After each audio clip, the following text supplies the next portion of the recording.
చాలా వచనాలు ఆయన పరీక్ష గురించి రాయబడి ఉన్నాయి. పేతురు రాసిన పత్రికలో అయితే మీ విశ్వాసం అగ్ని పరీక్షకు నిలిచినదై ప్రభు ప్రత్యక్షమైనప్పుడు మెప్పు మహిమ ఘనత కలుగుటకు కారణమవుతుంది అంటాడు. పౌలు కొరింథీయులకు రాస్తూ 1 కొరింథీ 3లో అంటాడు, ప్రతి వాని పని అగ్ని తేటపరుస్తుంది అంటాడు. నేర్పరైన శిల్పకారుని వల్ల నేను పునాది వేసి తిని మరి ఒకడు దాని మీద కట్టుచున్నాడు. ఎలా కట్టుచున్నాడు? వెండి, బంగారం, వెలగల రాళ్ళు, కర్ర, గడ్డి, కొయ్యకాలు మొదలైన వాటితో అందరూ కట్టుచున్నారు. సేవకులైతే సంఘాలు కట్టుచున్నారు, తమను తాము కట్టుచున్నారు. విశ్వాసులైతే తమను తాము కట్టుకొనుచున్నారు. ఎవరెవరు ఎలా కట్టబడుతున్నారో ఎవరి సరికి ఏమిటో అగ్నియే తేటపరుస్తుంది అన్నాడు కొరింథీ పత్రికలో, పేతురు పత్రికలో. స్తోత్రం. పరిశుద్ధులకు పరీక్షలు తప్పనిసరి. భూమి మీద చిన్నపాటి ఉద్యోగం సంపాదించి ఒక 30 ఏళ్ళు వెలగబెట్టడానికి 30 ఏళ్ళు ఎగ్జాములు రాసి పాస్ అవ్వాలి కాదా? అవునా? 30 ఏళ్ళు ఎగ్జాములు రాసి తిప్పలు పడి చదివి సట్టుబండలు చేస్తే 30 ఏళ్ళకి ఏదో సచ్చి చేయడు ఒక రేంజ్లో ఉద్యోగం వస్తే ఆ వచ్చిన దగ్గర నుంచి 30 ఏళ్ళు జాబ్ చేసి ఇక దండేసి శాలో కప్పి ఇక సర్దుకో అంటారు. ఆ 30 ఏళ్ళ జాబ్ చేయడానికి 30 ఏళ్ళ టెస్టింగ్లు పాస్ అవ్వాలి. స్తోత్రం. 30 ఏళ్ల జాబ్కే ఇన్ని పరీక్షలు అయితే 100 సంవత్సరాల, 1000 సంవత్సరాల, లక్షల సంవత్సరాల, కోట్ల సంవత్సరాల అంటే అసలు ఆ సంవత్సరములకు కొలత లేదు, అంతు లేదు. అది నిత్యత్వం అంతా ఉండేటువంటి పొజిషన్, జాబు, హోదా. అలాంటి స్థాయిని, స్థానాన్ని, ఆ ధన్యకరమైన అనుభవాన్ని నీకు నాకు ఇవ్వాలంటే మరి ఆయన పరీక్ష చేసుకోవటం న్యాయమా అన్యాయమా? పెద్దగా చెప్పండి. ఎంత న్యాయం? పెద్ద ఎంతైనా చెప్పండి ఇంకోసారి. న్యాయం కాదు, ఎంతైనా తప్పేం. అయితే భయపడనక్కర్లేదు. పరీక్షలో నిలబెడతాడని టెన్షన్ అక్కర్లేదు. తెలివి నీకుంటే పరీక్షను నీకు అనుమతించే దేవుడే తప్పించుకునే దారి కూడా చూపిస్తాడని ఉంది లేఖనంలో. అందరి సార్లు అంటాడు కాదు, మన సార్లు. అందరి సార్లు ఏమో క్వశ్చన్ పేపర్ ఇచ్చి రాయరా జాగ్రత్తగా అంటారు. సార్ చెప్పండి సార్ ఏదన్నా, అంతా మనకైతే మొత్తం సమాధానాలు కూడా ఆయనే చెబుతాడు. అయితే అడిగితే అన్నాడు, అడిగితే దేవుడు కీడు విషయమై శోధింపబడనేరడు. దేవుడు ఏ శోధన రప్పించినా నీ ప్రేమను పరీక్షించడానికి, నీ విశ్వాస్యతను, నమ్మకత్వాన్ని, నీ స్థిరత్వాన్ని పరీక్ష చేయడానికే కొన్ని శోధనలను, కఠినమైన శోధనలను, అది కూడా నువ్వు మోయలేనివి కాదు, నీ రేంజ్కి తగ్గయే రాణిస్తాడు. వాటితో పాటు తప్పించుకునే మార్గాన్ని కూడా తానే చూపుతాడు అని కొరింథీయులకు రాసిన 1 పత్రిక 10వ అధ్యాయము 12వ వచనంలో ఉంది. యాకోబు రాసిన పత్రిక 1వ అధ్యాయము 12వ వచనంలో కూడా దీని గురించే ఉంది. చూడండి, కొరింథీయులకు రాసిన 1 పత్రిక 10వ అధ్యాయము 12వ వచనం. సాధారణముగా మనుషులకు కలుగు శోధన తప్ప మరి ఏది మీకు సంభవించుటలేదు. దేవుడు నమ్మదగినవాడు. నిన్ను పిలిచిన దేవుడు, అక్కడి నుంచే తీసుకుందా మాట. శోధనలో నిన్ను విడిచిపెట్టి పోడు. శోధనలోనికి నిన్ను అనుమతించిన దేవుడే వదిలిపెట్టకుండా కాచుకుంటాడని. దేవుడు నమ్మదగినవాడు. నీవు శోధింపబడగలిగిన దానికంటే ఎక్కువగా నిన్ను దేవుడు నమ్మదగినవాడు. మీరు సహింపగలిగినంత కంటే ఎక్కువగా ఆయన మిమ్మల్ని శోధింపబడనీయడు. నీకు శోధన రాదు. అంతేకాదు సహింపగలుగుటకు ఆయన శోధనతో కూడా తప్పించుకుని మార్గమును కలుగు చేయును. అది ఎగ్జామ్ ఆయనే పెడతాడు, క్వశ్చన్ పేపర్ ఆయనే లీక్ చేస్తాడు. మంచిగా రాసుకోబెట్టాలి. ఇది డిఫరెంట్ చదువు, డిఫరెంట్ టెస్టింగ్ అన్నమాట. అయితే ఇక్కడ ఒక చిన్న షరతు. మామూలు మన సార్ని అడిగితేనే చూపించడు, ఆన్సర్ ఇచ్చాడు. ఈసారి అడగమని అంటున్నాడు. నన్ను అడుగు, నీకెందుకు, నేను తప్పిస్తాగా అంటున్నాడు. ఓర్పు విషయమే నా వాక్యము గైకొంటివి గనుక భూలోకమంతటి మీదికి రాబోచున్న శోధన కాలములో నేనును నిన్ను కాపాడేదను అన్నాడు ప్రకటన గ్రంథములో. ఇప్పటి నుంచే దేవుని మీద ఆధారపడటం అనేది నేర్చుకుంటే రేపు అగ్ని పరీక్ష కాలంలో ఒకవేళ మనం ఉండాల్సి వస్తే ముందే మనం దేవుని మీద ఆధారపడటం నేర్చుకున్నాం కదా. ఏ మనుషుల వైపు చూడలేదు, ఏ మనుషుల దయను కోరలేదు, ఎవడో హెల్ప్ చేస్తాడు, ఎవడో వస్తాడు, ఏదో చేస్తాడని ఎవరి మీద మనం నిరీక్షణ పెట్టుకోలేదు, ఆశ పెట్టుకోలేదు. నాకైతే నేను ఫస్ట్ నుంచి నా ప్రయాణం అదే, ఈ పూటకు కూడా అదే, ఈ రోజుకు కూడా అదే. ఏదన్నా బాగా గట్టి జటిలమైందంటే పోయి కూర్చుంటా. నా దగ్గర నేను డీల్ చేయగలిగే దారులు ఉన్నాయేమో చూసుకుంటా, వైనం చేస్తా. కాలేదా పోయి కూర్చుంటా. ఇక అప్పుడు తగాద పెట్టుకోవచ్చు ఆయనతో. ఏ దారు లేవు, ఏమైనా దారులు ఉంటే నీ దగ్గరికి ఎందుకు వస్తా, ఏం లేవు కాబట్టి చూడు. అది వెళ్ళి దిగు, నువ్వే ఇవి పట్టించుకోవేంది,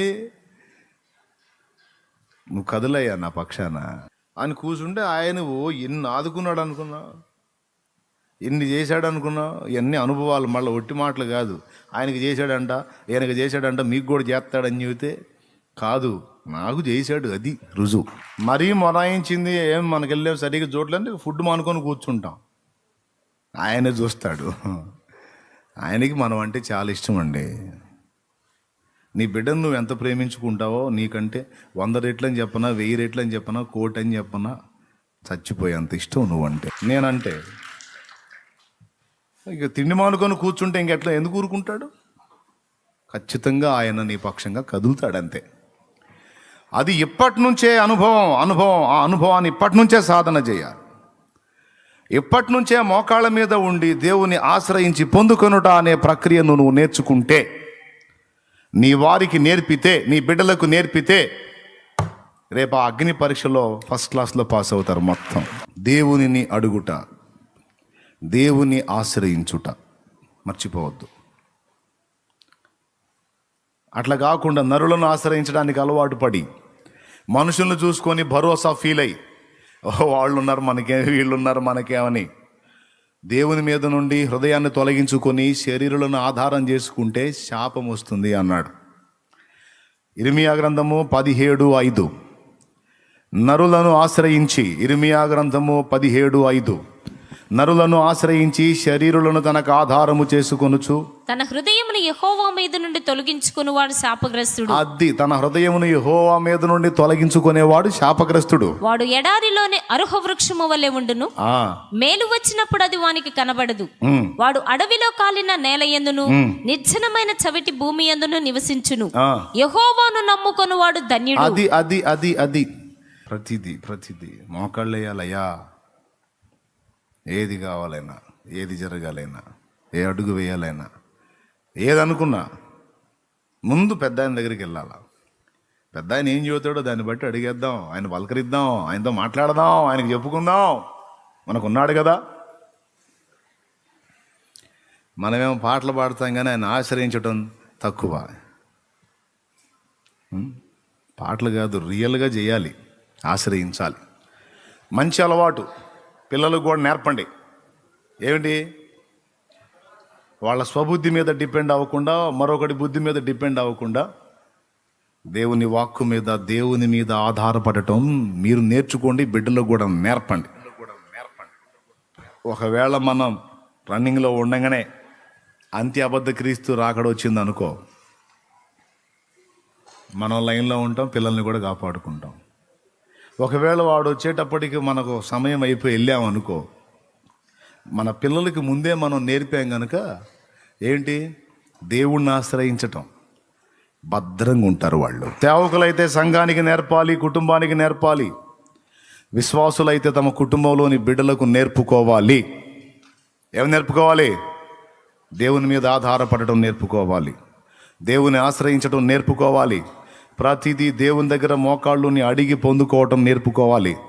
మోకాళ్ళు నల్లబడాలి దేవుని ఆశ్రయించి. స్తోత్రం. కాబట్టి మరి ఎంత పెద్ద పనైనా సరే దేవుడు ఆయన కృపతో ఆ విధంగా ఆయన ఆశ్రయించటం బట్టే అంతా నడిపిస్తా ఉన్నాడు. 3 లక్షలు డబ్బు కట్టాల బల్ల మీద. ఆయన బతుకుతాడో లేదో చెప్పలేం మేము అన్నారు. మా నాయనకు బాగలేనప్పుడు 3 లక్షలు డబ్బు కట్టాలి. మా నాయన డేంజర్గానే ఉన్నాడు. మన దగ్గర స్తోమత లేదు. క్యా కరేంగే, రండి ఇంటికి తీసుకురండి అంది. పైసలు లేవు, మరి ఉంటే ఏ పాటైనా పడవచ్చు, మరి లేవు, ఏం చేయాలా? నా చేతిలో ఏదన్నా ఉందంటే దేవుని పిల్లలది మందిరం కోసం ఇచ్చింది, ఏం చేయాలా? ఇంటికి తీసుకొచ్చారు. ప్రార్థన చేసి మా నాన్నతో మాట్లాడు, నాన్న దేవుని మీద విశ్వాసం ఉంది కదండి. ఉందయ్యా, నేను ప్రార్థన చేస్తాను నాన్న. నువ్వు విశ్వాసం ఉంచినట్టయితే దేవుడు స్వస్థపరుస్తాడు, నేను లేవనెత్తుతాడు, నార్మల్ కండిషన్లోకి వస్తావు, చేయమంటావా అన్న. చెయ్యయ్యా, నాకు విశ్వాసం ఉందన్నాడు. ఆయన మంచం దగ్గర మోకాళ్ళుని ప్రార్థన చేశా. 70 సంవత్సరాల వయసు దాటించావు. నరుని ఆయుష్కాలం 70, అధిక బలం ఉంటే 80. 70 ఏళ్ళు దాటించావు. తృప్తి. నా తండ్రికి నీ లేఖనం ప్రకారం దీర్ఘాయువే ఇచ్చావు, హ్యాపీ. కానీ ఇన్ని సంవత్సరాలు నా కోసం కష్టపడ్డాడు. ప్రశాంతంగా ఒక 4-5 సంవత్సరాలన్నా మా చేతి ఆహారం తృప్తికరంగా తిని మా సేవ పొందలేదు మా నాన్న. మా ఊహ తెలిసిన దగ్గర నుంచి ఇప్పటిదాకా మాకే సేవ చేశాడు, కానీ మా సేవ పొందల మా నాన్న. నా సేవ పొందల నా తండ్రి, ఒక అవకాశం నువ్వు, ఆయనను ప్రేమించి ఆయనకు సేవ చేసే ధన్యత నువ్వు అని అడిగా. మా నాన్నను ముట్టాడు. 7 సంవత్సరాలు ఇక తిరుగు లేకుండా మళ్ళా లేచి సైకిల్ దొక్కుతా తిరిగాడు ఆయన. బల్ల మీద 3 లక్షలు లేదు, ఆపరేషన్లు లేవు, ఏమీ లేదు. 7 సంవత్సరాలు 70 దాటిన వయసులో మళ్ళీ సైకిల్ వేసుకొని తిరిగాడు ఆయన.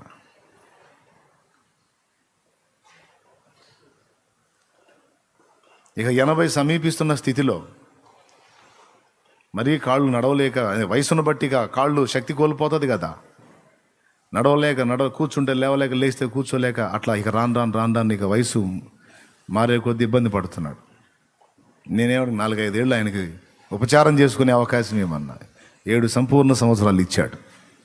తృప్తిగా పరిచర్య విస్తరణ కూడా ఆయన చూశాడు. ఇంకా చెప్పాలంటే ఇదిగో ఇక్కడ ఈ మందిరం మొదటి షెడ్ వేసినప్పుడు ఆయనే పునాది వేసింది ఈ మందిరానికి. దేవుని పని విస్తరణ, పరిచర్య, అభివృద్ధి, నన్ను దేవుడు వాడుకుంటూ ఆయన నామాన్ని మయంపరుచుకుంటున్న ఆనందాన్ని కళ్ళారా చూసి సంతోషంగా అనుభవించి చాలా చిత్రంగా ప్రభు దగ్గరికి వెళ్ళిపోయాడు ఆయన. అది కూడా ముందే మాట్లాడాడు, దేవుణ్ణి తప్పు పట్టకూడదు, ఇంకా ఏజ్ మారుతా ఉంది, ఇంకా ఆ శరీరం సహకరించదు, నేను తీసుకుంటాను అని ముందుగా ఒక 15 దినాలకు ముందు ఒక దర్శనం చూపించి, ఆ దర్శనంలో చూపించిన ప్రకారం చిత్రంగా తీసుకున్నాడు దేవుడు. నేను కూడా ఇక ఒక్క మాట కూడా అనలేదు, కృతజ్ఞతలు చెప్పా. ఆశించాను ఒక 2-3 ఏళ్ళన్నా నాన్నకి ఉపచారం చేయాలి అని. 7 సంపూర్ణ సంవత్సరాలు ఆయనకి సేవ చేసే అవకాశం ఇచ్చావు. ఇదే డిసెంబర్, ఇంకా దగ్గరలోకి డిసెంబర్ వస్తూ ఉంది, చలికాలం. పాపం కూర్చుంటే లేవలేక, లేస్తే కూర్చోలేక ఇబ్బంది పడతాడు. మా చలికాలం వస్తుంది, మా నాన్న పరిస్థితి ఏంది అనుకున్నా. ఆ చలికాలం మళ్ళీ ఇబ్బంది పడతాడేమో అని అనుకుంటే అది రాకమునిపే, అది పూర్తి కాకమునిపే తీసేసుకున్నాడు. ఉదయం భోజనం చేశాడు, మధ్యాహ్నం పూట 11 స్నానం చేయించారు, చక్కగా స్నానం చేసుకున్నాడు, ఫ్రెష్గా పండుకున్నాడు. సాయంత్రం వేళ ఒక్కసారి అలా లేచి కూర్చున్నాడు, మళ్ళా పండుకున్నాడు, ఇంకెళ్ళిపోయాడు. ఇంకా కుయ్యో లేదు, మరో లేదు, మొత్తుకుంది లేదు, గందరగోళం చేసింది లేదు, ఏం లేదు, హాయిగా నిద్రలోనే వెళ్ళిపోయాడు ఆయన. వచ్చి చూస్తే బాడీ హీట్గానే ఉంది, అంటే క్షణాల్లోనే అయింది ఆయన వెళ్ళిపోవటం జరిగి. చింత లేదు. 3 లక్షల డబ్బులు, ఆపరేషన్లు, హడావుడి ఏం లేదు. సంవత్సరాలు బతికించి చెప్పి తీసుకున్నాడు. అది కూడా నేను ఆమోదిస్తే ఇంక ఇబ్బంది పడతాడేమో అని అనుకున్నందుకు తీసుకున్నాడు. నా హృదయంలో కలిగిన ఆలోచనలను సున్నితంగా గుర్తించి ఆయన సంకల్పం ప్రకారము ఇటు నా ఆలోచనలు రెండు రీచ్ అయినప్పుడు పట పట పట పట కార్యాలు చేసుకుంటూ సాగాడు ఆయన ముందుకు. నేను అతిశయోక్తులుగా చెప్తున్నానని దయచేసి అనుకోవద్దు. నా అనుభవాలు చెప్తున్నా, దేవునితో నా ప్రయాణం, నా నడక, ఆయనకి నాకున్న అనుబంధం చెప్పుకుంటున్నాను నేను. కాబట్టి మీ అందరికి కూడా ఇవి ప్రోత్సాహంగా ఉంటాయి. యేసు ప్రభుతో అనుబంధం ఏర్పరచుకున్నప్పుడు ఆయన మనతో ఎంత సెన్సిటివ్గా ఉంటాడో, ఎంత సున్నితంగా ఉంటాడో, ప్రతిదీ ఎలా అబ్జర్వ్ చేస్తాడో, మన హృదయంలో కలిగే ఆలోచనలకు కూడా ఎలా బదులిస్తాడో, ఇవన్నీ బాగా అర్థమైనవి అనుకో, మీరు కూడా అలా తయారవుతారు. ఎక్కడ కూర్చున్నా, ఎక్కడ లేచినా, ఎటు నడిచినా మీ తలంపుల నిండా ఆయనే ఉంటాడు. గొప్ప జనసమూహం మధ్యలో, రణగణ ధ్వనుల మధ్యలో నువ్వు ఉన్నా సరే ఆయనతో నువ్వు మాట్లాడుకుంటావు, నీతో ఆయన మాట్లాడుతుంటాడు. ఎవ్వరు లేని నిశీది వేళ, ఏకాంత వేళ కూడా ఆయన నువ్వు.